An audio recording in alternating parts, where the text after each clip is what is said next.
amazing. Listening to myself, it's kind of interesting. So, hi everyone. Today I will talk about basically my transition and my self-reflection about being an engineering manager for 2 years. And I will directly start with basically what that journey can feel, or at least it felt sometimes for me, and it's basically that. So, this is a quote not from me, right? It's written from, it's written by a couple of more smart people than me from Harvard Business Review in a book, which is basically saying, I never knew a promotion could be so painful. And the interesting fact is, the first time I read this, it kind of stuck with me. I don't know why. I mean, now I know why, but it kind of immediately stuck with me. And it was interesting because when you read that in a book, you realize, okay, I'm not the only one feeling that. There are a bunch of other people who kind of transition into this. And while questioning myself and reflecting why certain things feel so hard, I personally came to the conclusion it's pretty much because as an engineer for like 10 years, you kind of lose the feeling of being junior and not really knowing anything, right? It's different than, oh, I know how development works and I need to learn a new framework, because then it's still kind of similar from a mental model perspective. But being a manager is kind of different, right? We are today in this self-made sketches and visualizations, and I try to visualize how companies see engineers, right? As an engineer, you're much more focused on tech and delivery, right? That's pretty much why they hire us in the first place. Obviously, through your career and through your career journey, you learn a lot more things, but you're still focusing pretty much on tech, delivery, and a bit on product management. But the reality is, all of these things we learn through our career are not really preparing us to be a manager. Because as a manager, I would say this is how you should look like more. So you will work much more with people, and not only coaching and teaching them and growing them, but you will also work with a bunch of new people you never maybe interacted with, or you just heard the name of a stakeholder, right, once. But now that stakeholder is basically your best friend, because they are driving priorities for you. And it's also the same with talent management, which is completely different, right? You now talk with HR, with brand departments. You need to make sure that people like the place they're working, right? They like you also in the first place, right? And like the environment. And you're with teams, which means you know immediately if something is not going to working out, right? If the company makes a decision which is backfiring. So we are also like the first level support for organizational change in that perspective. And on top, accountability feels different when you're the only one who is accountable, versus having 5 other engineers who are also accountable or responsible for this. And seeing also the challenges for my peers, I also came to the conclusion that the term flexible leadership is basically moving between all the different pillars of responsibilities your new role brings with you, right? So if you are an engineering manager and maybe you're in a platform team, like we heard, right, and you focus really on the internal technical improvements for your developers, then you might be much more still on the technical forefront. While moving maybe on a, like myself, more on the shop system at Redcare, which is really heavily on improving the resilience of the system, right, making sure that the customers can quickly order stuff. It's a completely different challenge. You're much more on the product development side and much more with stakeholders and business and marketing, and maybe not much into tech. So that's also interesting from a self-reflective point, that if you're moving into management, it's really important to understand that you need to build up a lot of new muscles. Muscles you never maybe trained even before, right? Imagine first time you go to the fitness center, it kind of feels like this a couple of months. And from my perspective, what I really got wrong is I jumped a bit too naively into this role. I should have prepared a bit more, especially on my personal skill set and my needs.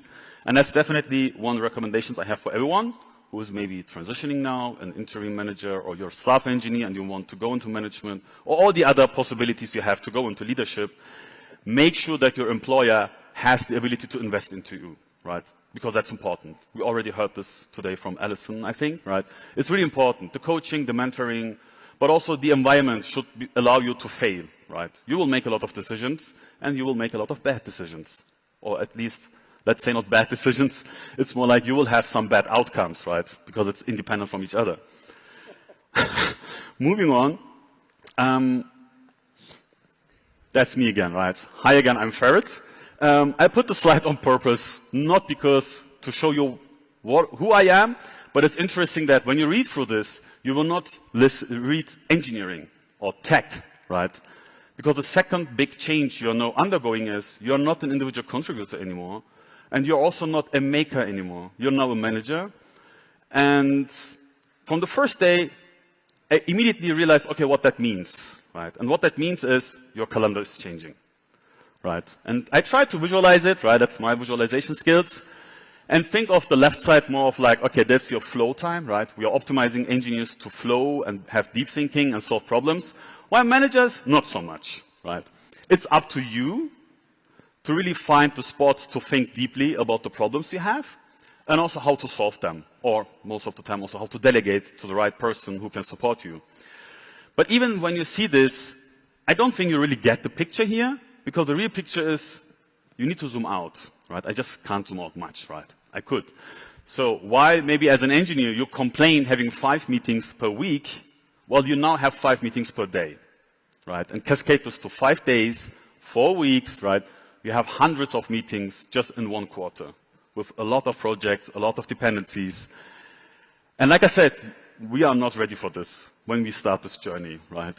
So you definitely will need time and energy to reflect on your calendar and realize, okay, what is really important and what is maybe not really important. Especially at the beginning, for me, for myself, I didn't really know, right? That's more like a challenge. You slowly realize what is really an important topic, what can wait another week or 2, or maybe the reality is sometimes you just need to say no, or yes, with some buts.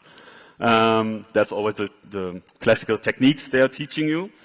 What really helped me is having a personal retrospective, right? Every quarter, looking back to your calendar and to your investments and realizing, okay, where did I focus really a lot, right? Because as a manager, you're also more like in the attention economy, like with social media kind of, right? So you really need to think deeply where you want to put your attention, because then this is the problem you might try to solve first. And if you're focusing on the wrong thing, then you might waste your own energy and time. And moving on, I'm still on the time zones and on the timing, right? Something I learned is we are now playing the long game. That's how I see it. So as an engineer, we are pretty much still focused on days, on your stand-ups. I don't know how you work, right? From Kanban weekly goals to Scrum bi-weeklies or step up, having 6-week cycles, right? But at the end, you think on your daily or weekly basis often. Even as an architect, there it changes a little bit, but you still focus on short-term topics and you can measure them quite easy.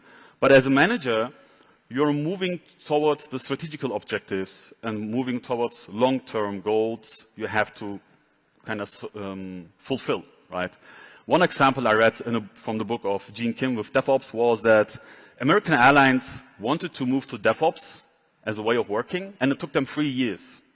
So now imagine, it takes you 3 years to get to the point you want to be, which means it's a completely different investment you as a manager also need to put now. Because as an engineer, some of us did this, right? I'm also maybe guilty of this.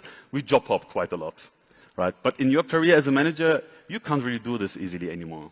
Not because people won't hire you, but it's also like you will not have really impact if you would try to job hop 9 to 12 months, because you just kickstarted a project, then you left, and 2 years later, maybe some people come to you and say, hey, you know that project you kickstarted? It was amazing, but you never saw that amazing end of the day, right?